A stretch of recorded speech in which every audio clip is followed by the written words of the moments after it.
नमस्कार, त्रिशाली किचनमध्ये आपलं मनपूर्वक स्वागत करते. तर आज आपण एक रानभाजी बनवणार आहोत. तर तुम्ही ते बघू शकतात. हे एक रानभाजी आहे. कदाचित सर्वांना माहीत असेल ती चिवईची भाजी किंवा बरेच जण हिला चिवडीची भाजी किंवा चिवड्याची भाजी सुद्धा म्हणतात. तर ही एक रानभाजी आहे आणि हिला लावावे लागत नाही. ती आपोआपच उगवते. तिची चव आंबट गोड असते. ही भाजी नॅचरली थंड गुणधर्माची आहे. त्यामुळे आवर्जून उन्हाळ्यामध्ये आपण खाल्ली पाहिजे. तर या भाजीचे छोटे छोटे वेलप्रमाणे ही भाजी जमिनीवर पसरलेली असते. तिला काढल्यानंतर चिवईच्या भाजीचे वेगवेगळे पदार्थ बनवले जातात. तर आता आपण ह्या भाजीची एक पारंपरिक रेसिपी बनवणार आहोत. तिला बरेच जण मोकळा बेसन सुद्धा म्हणतात किंवा पीठ पेरूची भाजी सुद्धा म्हणतात. तर आता इथे ही भाजी 2 ते 3 वेळा पाण्याने स्वच्छ धुवून घेतलेली आहे. चला तर मग भाजी करायला सुरुवात करूया. इथे मी 2 कांदे चिरून घेतलेले आहे, 2 हिरवी मिरची, 10-12 लसूण पाकळ्या आणि हिरवी कोथिंबीर आणि 1 वाटी बेसन घेतलेला आहे. आता मी गॅसवर एक कढई घेतलेली आहे. त्यामध्ये तेल टाकून घेते.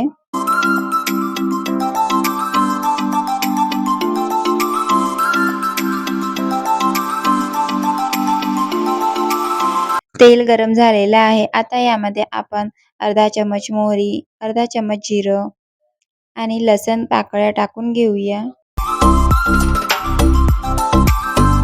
आता यामध्ये हिरवी मिरची आणि आता यामध्ये चिरलेला कांदा टाकून घेते आणि याला छान लालसर होऊ द्यायचं आहे.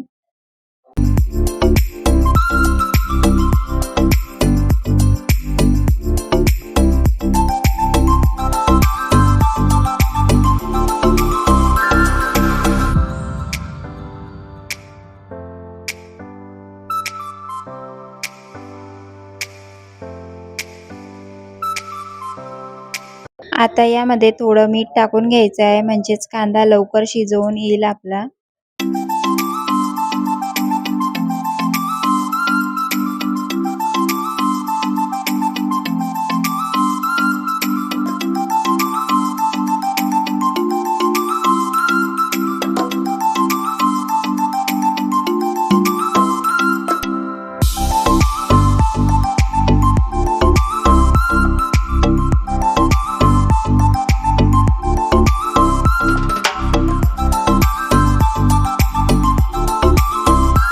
आता यामध्ये कढीपत्ता टाकून घेऊया.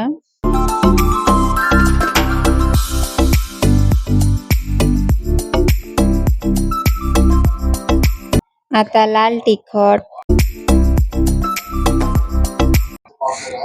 हळद, धना पावडर, कस्तुरी मेथी. आता याला छान परतून घेऊया.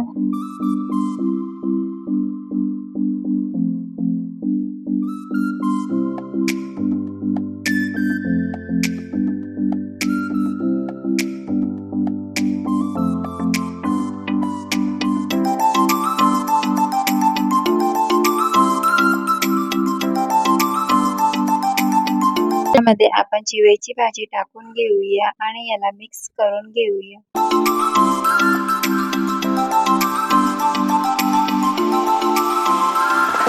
आणि या भाजीला आपण छान असं मिक्स करून घेऊया.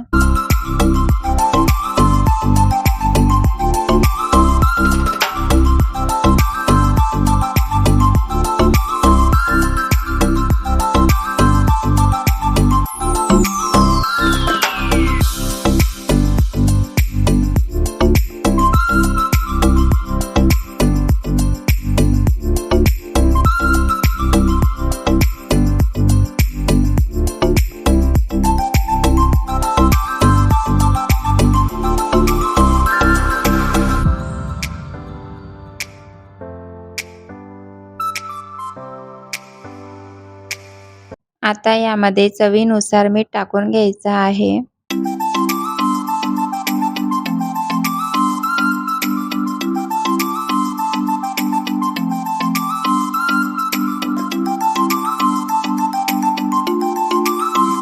याला छान मिक्स करून घ्यायचं आहे.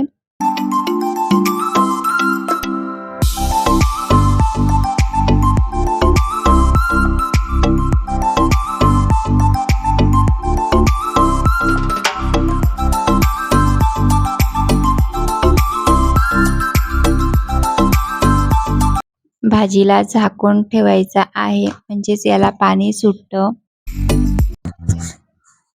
5 मिनिटं झालेली आहेत. याला छान असं पाणी सुटलेलं आहे. यामध्ये पाणी टाकायचं नाही आहे, भाजीचंच पाणी भाजीला सुटतं.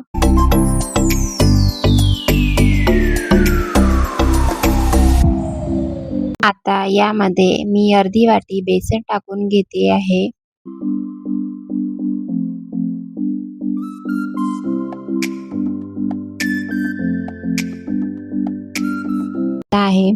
बेसन टाकून मिक्स करून घ्यायचं आहे.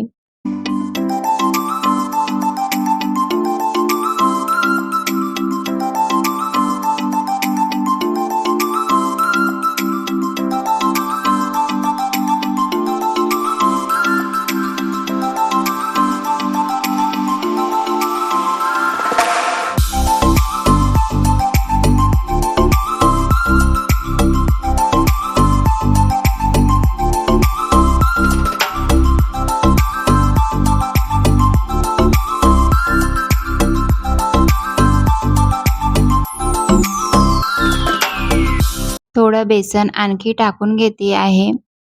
आता याला छान मिक्स करून घ्यायचा. बेसन भाजी पाहून तुम्ही टाकू शकता.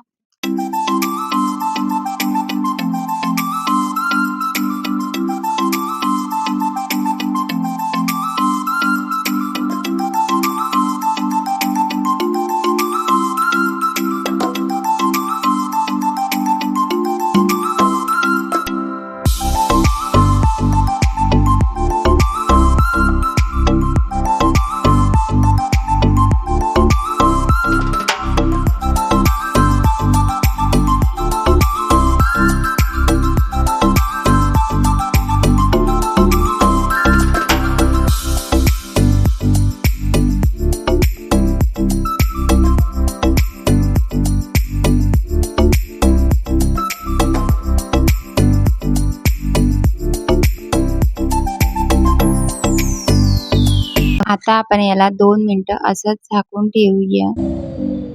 चिवईची भाजी आपली तयार झालेली आहे.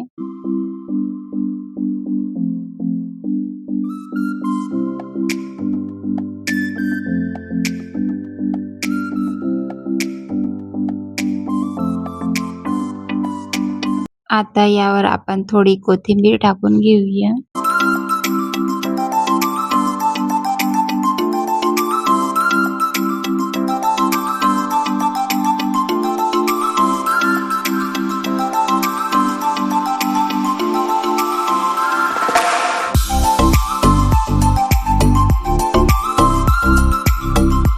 जर तुम्हाला माझी आजची रेसिपी आवडली असेल तर व्हिडिओला लाईक करायला आणि चॅनलला सबस्क्राईब करायला अजिबात विसरू नका.